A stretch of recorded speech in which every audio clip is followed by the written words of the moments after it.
Hello guys, good morning. This is Amir Khan here in front of you. Today I will teach the most important topic for class 12th electrochemistry. आज मैं electrochemistry class 12th का बहुत ही important topic पढ़ाऊंगा जिसका नाम है galvanic cell. आज मैं चर्चा करूंगा गैल्वेनिक सेल के बारे में। उससे पहले मैंने इलेक्ट्रोकेमिस्ट्री पे एक छोटा सा और वीडियो बनाया था, डिस्क्रिप्शन में उसका लिंक होगा, वो पार्ट 1 था, जाकर के जरूर देखिएगा। आज मैं पार्ट 2 पे डिस्कस करूंगा। ओके। और स्टूडेंट, एक छोटा सा और बात आप लोग के लिए, एक्चुअली मैं मंडे टू वेडनेसडे आपको केमिस्ट्री पढ़ाया करूंगा एलएल्स स्टडी क्लासेस यूट्यूब चैनल पर। और ये वीडियो आपको शाम 4 बजे तक मिल जाएगा। मतलब शाम 4 बजे अगर आप यूट्यूब चैनल खोलोगे तो आपको 4 बजे 12th का केमिस्ट्री का वीडियो मिल जाएगा मंडे टू वेडनेसडे। आप इस चैनल के प्लेलिस्ट पे जाकर के देख सकते हैं, या अगर सब्सक्राइब किए हुए हैं चैनल और बेल आइकन दबाए हुए हैं तो नोटिफिकेशन तो आपको आएगा ही, नहीं तो प्लेलिस्ट पे जाकर के देखिएगा। तो मंडे टू वेडनेसडे केमिस्ट्री का क्लास चलेगा 12th का 4 बजे से। ओके। और थर्सडे टू सैटरडे हम लोग का ना बायोलॉजी का क्लास चलेगा। तो मंडे टू वेडनेसडे चलेगा केमिस्ट्री और थर्सडे टू सैटरडे चलेगा क्या, बायो का क्लास। और जो संडे बच गया, संडे को हम लोग कुछ इंपॉर्टेंट क्वेश्चन डिस्कस करेंगे। ओके। तो 4 बजे जाकर के चैनल का लिस्ट जरूर देखिएगा। कौन सा? तो प्ले लिस्ट। चलिए तो अब वीडियो को हम लोग शुरू करते हैं। तो देखिए स्टूडेंट, आज हम लोग चर्चा करेंगे गैल्वेनिक सेल के बारे में। अब ये गैल्वेनिक सेल क्या होता है तो सुनिए। गैल्वेनिक सेल एक तरीके का इलेक्ट्रोकेमिकल सेल है। मैंने पिछले वीडियो में बताया था, galvanic cell is a electrochemical cell which convert spontaneous redox reaction into electrical energy. मेरी बात को ध्यान से सुनिएगा। गैल्वेनिक सेल एक ऐसा इलेक्ट्रोकेमिकल सेल होता है जो स्पॉन्टेनियस रिडॉक्स रिएक्शन को, किसको? स्पॉन्टेनियस रिडॉक्स रिएक्शन को कन्वर्ट कर देता है किसमें? इलेक्ट्रिकल एनर्जी में। अब आप बोल रहे होगे स्टूडेंट कि ये स्पॉन्टेनियस रिडॉक्स रिएक्शन क्या होता है, तो सुनिए। स्पॉन्टेनियस का मतलब होता है अपने आप। जो चीज इस दुनिया में खुद ब खुद हो जाए उसको हम लोग स्पॉन्टेनियस कहते हैं। अब अपने आप क्या होता है? जैसे ब्लिंकिंग ऑफ आई, हमारा जो आई ब्लिंक करता है, ये तो हम सोच के नहीं करते कि भाई अब आंख को ब्लिंक करना है, नहीं ना। हार्ट जो बीट करता है, क्या सोच के हार्ट को बीट कराते हैं कि भाई अब हार्ट को बीट कराना है? कभी जिंदगी में नहीं। गर्मी लगता है, स्वेटिंग होता है, पसीना आता है, तो क्या पसीना हम लोग सोच के निकालते हैं कि भाई आज बहुत मेहनत की है, चलो थोड़ा सा पसीना निकाल लेते हैं? नहीं ना। तो जो भी चीज खुद ब खुद हो रहा है उसको हम लोग स्पॉन्टेनियस कहते हैं। जैसे सूरज का निकलना, बारिश का होना, ये सब स्पॉन्टेनियस है। तो ये तो हुआ डे टू लाइफ का। तो क्या केमिस्ट्री में भी कुछ चीज स्पॉन्टेनियस होती हैं? बिल्कुल सही।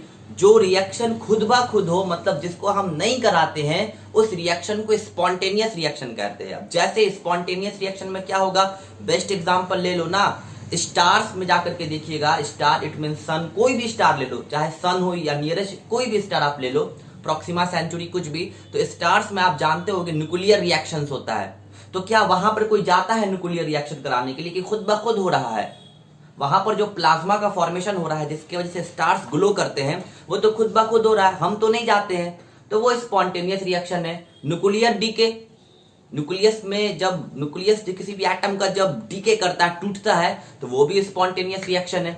आप क्या करो, सोडियम को पानी में डाल दो, खुद ब खुद रिएक्शन हो जाएगा, एक अजीब टाइप का ब्लास्ट होगा, काफी फास्ट रिएक्शन होता है। तो जो रिएक्शन खुद ब खुद होगा उसको स्पॉन्टेनियस कहते हैं। तो सुनिए, galvanic cell are those cell which convert spontaneous redox reaction.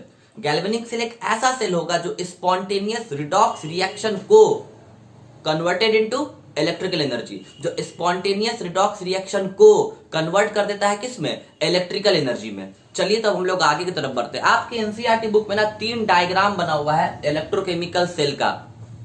इसमें 3 केस होगा। एक ई एक्सटर्नल, मतलब ई एक्सटर्नल अगर 1.1 वोल्ट से के बराबर, दूसरा केस में ई एक्सटर्नल आपको 1.1 वोल्ट से कम, तीसरे केस में ई एक्सटर्नल 1.1 वोल्ट से ज्यादा। तो मैं तीनों केस आपको यहां पर बताऊंगा।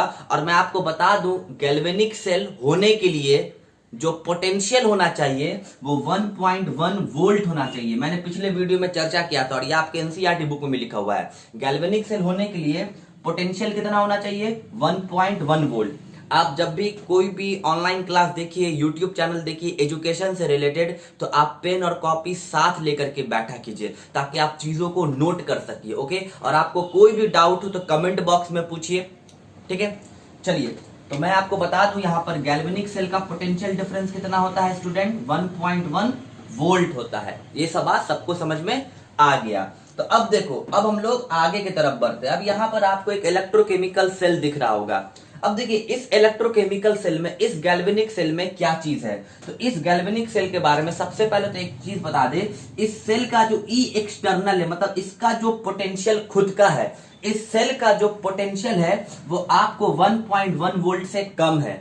ये जो सेल आप देख रहे हो ना यहाँ पर, इसका जो ई एक्सटर्नल है वो 1.1 वोल्ट से कम है। तो अगर इस सेल का ई एक्सटर्नल 1.1 वोल्ट से कम होगा तो देखते हैं क्या असर पड़ता है।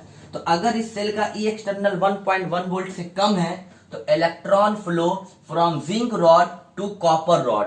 तो आप देख सकते हो कि इलेक्ट्रॉन जो है ना वो जिंक रॉड से फ्लो कर रहा है किधर की तरफ, कॉपर रॉड की तरफ, ठीक है। Hence current is flow from copper two zinc rod. अब आप बोल रहे होगे सर, अभी आपने बताया, किताब एनसीईआरटी बुक में भी लिखा हुआ है ये चीज कि इलेक्ट्रॉन फ्लो कर रहा है जिंक रॉड से कॉपर रॉड तक। तो जहां तक बात है इलेक्ट्रॉन का, तो वो जिंक से फ्लो कर रहा है कॉपर की तरफ। लेकिन जहां तक बात है सर करंट का, तो करंट उल्टा फ्लो कर रहा है ना, करंट फ्लो कर रहा है किधर से, कॉपर से जिंक की तरफ। तो सर ऐसा कैसे हो सकता है? तो आप क्लास 12th के स्टूडेंट हो, आप फर्स्ट चैप्टर फिजिक्स का पढ़ रहे हो, इलेक्ट्रोस्टैट, है ना, पर कहीं ना कहीं तो पढ़ रहे होगे ऑनलाइन या किसी भी टीचर से। तो वहां पर आपको आपके टीचर पढ़ाए होंगे कि इलेक्ट्रॉन और करंट दोनों का डायरेक्शन अपोजिट होता है, और मैंने पिछले वीडियो में भी उसके बारे में चर्चा किया था, डिस्क्रिप्शन में उसका लिंक है। मैंने बताया था स्टूडेंट कि जब आप क्लास 10th में रहे होगे तो वहां पे इलेक्ट्रिसिटी चैप्टर पढ़े थे, और वहां पर आपको पढ़ाया गया था कि इलेक्ट्रॉन और करंट दोनों का डायरेक्शन अपोजिट होता है, जिसको हम लोग कन्वेंशनल करंट के नाम से जानते हैं। तो अगर इलेक्ट्रॉन इधर जा रहा है इस डायरेक्शन में, तो करंट किधर आ रहा होगा, करंट इस डायरेक्शन में आ रहा होगा। अगर इलेक्ट्रॉन ईस्ट की तरफ जा रहा है तो करंट वेस्ट की तरफ आ रहा होता है। वैसे तो फ्लो ऑफ इलेक्ट्रॉन करंट होता है, लेकिन करंट का डायरेक्शन और इलेक्ट्रॉन का डायरेक्शन दोनों ही अपोजिट होता है। समझ में आ गया? इसीलिए अगर इलेक्ट्रॉन जिंक से कॉपर की तरफ फ्लो कर रहा है स्टूडेंट, तो करंट कॉपर से जिंक की तरफ फ्लो कर रहा होगा। तो चलो फर्स्ट पॉइंट हम लोगों को समझ में आ गया। और ऐसा कब होगा? जब ई एक्सटर्नल 1.1 वोल्ट से कम होगा। चलो सेकेंड पॉइंट पे आते हैं। तो ऐसा होने से अब और क्या क्या होगा इस सेल में? तो इस सेल में ना जो जिंक है, जिंक डिसॉल्व एट एनोड। अब ये जो आप जिंक देख रहे हो ना, जिंक डिसॉल्व होगा। तो अब देखिए यहाँ पर दो चीज है, बड़ा कंफ्यूजिंग है, एनसीईआरटी बुक ना यहाँ पर खिचड़ी कर दिया है। यहाँ पे देखिए बहुत हंसी भी आएगा आपको, जिंक डिसॉल्व एट एनोड। और मैं आपको बता दूं, मैं जब बायोलॉजी पढ़ा हूं या केमिस्ट्री पढ़ा हूं, मैं एनसीईआरटी के अकॉर्डिंग पढ़ाता हूं, जो कि नीट में या जेई में जो क्वेश्चन आता है वो एनसीईआरटी के अकॉर्डिंग आता है, ठीक है। तो जिंक डिसॉल्व एट एनोड, जो जिंक है वो एनोड पर क्या करेगा, डिसॉल्व करेगा। एनोड किसको कहते हैं? सेल में जो पॉजिटिव टर्मिनल होता है, सेल में जो पॉजिटिव टर्मिनल होता है ना उसको एनोड कहते हैं, और सेल में जो नेगेटिव टर्मिनल होता है उसको कैथोड कहते हैं। और एनोड हाइयर पोटेंशियल पर होता है, कैथोड लोअर पोटेंशियल पर होता है, और करंट हमेशा एनोड टू कैथोड फ्लो करता है। ये बात आप जानते होंगे, 10th में भी पढ़े होंगे फिजिक्स में, और 12th को तो फिजिक्स में है ही। तो लिखा हुआ zinc dissolve at anode. Zinc जो है ना वो डिसॉल्व कर रहा है किस पर? एनोड पर। किस पर डिसॉल्व कर रहा है? एनोड पर। And Cu deposited at cathode, जबकि Cu डिपोजिट हो रहा है। डिपोजिट का तो क्या होता है? जमा होना। किस पर? कैथोड पर। तो अब देखिए इस चीज को समझिए, इसका मीनिंग क्या निकला। तो जहां तक बात है जिंक का, तो जिंक डिसॉल्व कर रहा है एनोड पर। इसका मतलब है कि जिंक डिसॉल्व कर रहा है एनोड से। बुक में भले ही एट लिखा हुआ है, लेकिन यहां पर एट का मतलब फ्रॉम है। बुक में भले ही एट लिखा हुआ है, लेकिन यहां पर एट का मतलब क्या है? फ्रॉम है। आप इस डायग्राम में देखिए और मेरी बात को समझिए। एक्चुअली जो जिंक है ना, जो जिंक है वो आपको एनोड से झर करके सॉल्यूशन में आएगा। जो जिंक है वो एनोड से झर करके कहां आएगा? जिंक है वो एनोड से झर करके कहां आएगा? सॉल्यूशन में आएगा। क्लियर हुआ? तो यहाँ पर एट का मतलब क्या हो गया स्टूडेंट? फ्रॉम हो गया। तो हम ऐसे बोलेंगे zinc dissolve from anode. Zinc जो है ना एनोड से निकल निकल कर कहाँ आएगा? सॉल्यूशन में आएगा। क्लियर हुआ? अब दूसरी तरफ आते हैं, and copper deposited at cathode. समझ में आया? जबकि कॉपर जो है वो डिपोजिट करेगा कैथोड से। तो अब मैं आपको बता दूं कि यहाँ पर जो कॉपर जो कैथोड पे जो डिपॉजिट कर रहा है, कहां से? सॉल्यूशन से। तो कॉपर जो है ना वो सॉल्यूशन से निकल करके कहां जाएगा? कैथोड पे जाएगा। क्योंकि जो सॉल्यूशन आप देख रहे होगे तो कॉपर का जो इलेक्ट्रोड है वो आपको कॉपर सल्फेट के सॉल्यूशन में है, जिंक का जो एनोड है वो आपको जिंक सल्फेट के सॉल्यूशन में है। तो एक बार फिर सुनेंगे, जिंक इलेक्ट्रोड से मतलब एनोड से जिंक डिपॉजिट करके जिंक सल्फेट के सॉल्यूशन में जा रहा है, जबकि कॉपर सल्फेट के सॉल्यूशन से कॉपर निकल करके कहां जा रहा है? कैथोड पर जा रहा है। क्लियर हुआ? ऐसा तब कब पॉसिबल होगा? जब ई एक्सटर्नल आपको कम होगा 1.1 वोल्ट के। क्लियर है? आप इस वीडियो को पॉज करके पहले से नोट कीजिए। ओके स्टूडेंट, तो अब आप यहां पर देख सकते हो, अब हम लोग सेकेंड केस पर आ रहे हैं। सेकेंड केस में आपको E external is greater than 1.1 volt है। अगर E external is greater than 1.1 volt होगा तो क्या होगा? तो फर्स्ट केस हम लोग पढ़े थे ना, उससे जस्ट अपोजिट होगा। तो अगर आप फर्स्ट केस पढ़ गए हो तो उसका जस्ट अपोजिट होगा। चलिए देखते हैं यहाँ पर। तो सामने आपको electrochemical cell, it means galvanic cell दिख रहा होगा। अब देखिए इसमें क्या हो रहा है। तो अब यहाँ हो रहा है electron flow from copper rod to zinc rod. अब यहाँ पे इलेक्ट्रॉन जो है ना स्टूडेंट वो कॉपर से जिंक के तरफ फ्लो कर रहा है। कौन? तो इलेक्ट्रॉन। क्लियर है? तो अगर इलेक्ट्रॉन कॉपर से जिंक के तरफ फ्लो कर रहा है तो करंट किधर से किधर फ्लो कर रहा होगा? तो करंट फ्लो कर रहा होगा जिंक से कॉपर की तरफ। करंट किधर से किधर फ्लो कर रहा होगा? जिंक से कॉपर की तरफ। क्योंकि इलेक्ट्रॉन और करंट का डायरेक्शन क्या होता है? बिल्कुल अपोजिट। चलिए ये बात तो समझ में आ गया। Hence current is flow from zinc to copper. चलिए ये बात तो हम लोग समझ गए। अब देखते हैं कि कौन किस में डिसॉल्व कर रहा है और कौन किस पर डिपॉजिट हो रहा है। तो देखिए फिर यहाँ पर जिंक आपको जिंक सल्फेट के सॉल्यूशन में है। जिंक रॉड क्या है? एनोड, मतलब पॉजिटिव टर्मिनल। और कॉपर रॉड आपको कॉपर सल्फेट के सॉल्यूशन में है। और कॉपर क्या है? कॉपर है आपको कैथोड, मतलब नेगेटिव टर्मिनल सेल का। तो अब यहाँ पर है zinc is deposited at zinc electrode. जो जिंक है वो जिंक इलेक्ट्रोड पे डिपोजिट हो रहा है। तो फिर अब यहाँ पर एट का मतलब क्या? फ्रॉम। तो मैं आपको समझाना चाहता हूं यहाँ पर, एक्चुअली बुक में भले ये चीज लिखा हुआ तो मैं एनसीईआरटी का लैंग्वेज लिखा हूं, लेकिन मैं इस चीज को समझाना चाहता हूं क्योंकि मैं आपको पहले ही बता दिया हूं कि मैं एनसीईआरटी के अकॉर्डिंग पढ़ाता हूं। ठीक है? तो अब यहाँ पर क्या है कि जो जिंक है ना वो जिंक आपको जिंक सल्फेट में से जिंक इलेक्ट्रोड पर डिपोजिट होगा। जरा इस बात को समझिएगा। देखिए ये हो गया पॉजिटिव टर्मिनल जिंक रॉड, ये हो गया नेगेटिव टर्मिनल मतलब कॉपर रॉड। समझ में आया? पॉजिटिव टर्मिनल बड़ा एनोड, नेगेटिव टर्मिनल छोटा कैथोड। तो अब क्या होगा? सॉल्यूशन तो जिंक सल्फेट का है, तो जिंक सल्फेट सॉल्यूशन में से जो जिंक है, जिंक सल्फेट सॉल्यूशन में से जो जिंक है वो जिंक इलेक्ट्रोड पे जाकर के डिपोजिट हो रहा है। समझ में आ गया? तो ऐसे बोलेंगे zinc is deposited at zinc electrode from copper sulphate solution, from copper sulphate solution. अब चलिए अब यहां पर आते हैं नेगेटिव टर्मिनल कैथोड पर। तो अब क्या होगा कि अब कैथोड से कॉपर जाएगा कहां? कैथोड से कॉपर जाएगा सॉल्यूशन में। तो अब यहाँ पे क्या है? Copper dissolve at cathode electrode, इसका मतलब फिर फ्रॉम है। तो अब क्या होगा यहाँ पर?